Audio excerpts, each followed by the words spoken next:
Home YouTube channel subscribe பண்ணிக்கலனா உடனே subscribe பண்ணிக்கோங்க. பக்கத்துல இருக்க பெல் பட்டனை கிளிக் பண்ணிக்கோங்க. அப்பதான் நாங்க போடுற வீடியோஸ் உங்களுக்கு உடனே அப்டேட் ஆகும்.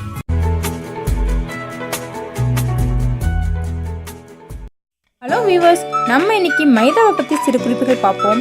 நமக்கு குழந்தைங்களும் சரி பெரியவங்களும் சரி பரோட்டா ரொம்ப விரும்பி சாப்பிடுவாங்க. அது எதில் தயாரிக்கப்படுகிறதுனா மைதா மாவுனால தான். அந்த மைதா எப்படி உருவாகுது, அதனால நமக்கு என்னென்ன கேடுகள், அது எல்லாத்தையும் நான் உங்களுக்கு சிறு குறிப்பு தரேன். ஓகேங்களா? மைதா அப்படின்னா அது முழுவதும் பட்டு தீட்டப்பட்ட ஒரு பொருள் தாங்க. அதில் உள்ள நார் பொருள் முற்றிலும் நீக்கப்பட்ட மாவு தான் இது பசைத்தன்மை ரொம்ப மிகுந்தது. பசைத்தன்மை மிகுந்ததுனால நம்ம குடல் இருக்குது பார்த்தீங்களா, அதில் போய் அந்த மாவெல்லாம் ஒட்டிக்கும்.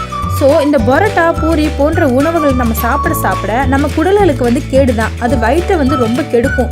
மலச்சிக்கல் இருக்குது பார்த்தீங்களா, அதையும் நமக்கு உருவாக்கும். அப்புறம் புளிப்புத்தன்மை, உடல் பருமன், மூட்டு வலிகள் உண்டு பண்ணும். இதுக்கெல்லாம் காரணம் அது நார்ச்சத்து அதில் இருக்கவே இருக்காது, எல்லாத்தையுமே எடுத்துருவாங்க. ஸோ நமக்கு செரிமான கோளாறையும் உருவாக்கும். அதுவும் இப்போ பரோட்டா கடையில் விற்கிற மைதா மாவெல்லாம் நிறைய கெமிக்கல்ஸ் இருக்குது. ஸோ அது பல நோய்களை உருவாக்கும். சுத்தமாக நம்ம உடல் ஆரோக்கியத்துக்கு எடுத்துருங்க. ஸோ நீங்கள் மோஸ்ட்லி எல்லாருமே மைதா மாவை யூஸ் பண்ணுற அவாய்ட் பண்ணிடுங்க. முழுக்க நீங்கள் முழு கோதுமை இருக்குது பார்த்தீங்களா, அந்த முழு கோதுமை மாவை சப்பாத்தியாக செய்து சாப்பிட்றது ரொம்ப நல்லது. அதில் ஏன்னா கோதுமை மாவில் நார்ச்சத்து அதிகமாக இருக்கும். நார்ச்சத்து இருந்தால் தான் நம்ம உடம்புக்கும் ஆரோக்கியமும் கூடும். ஓகேங்களா?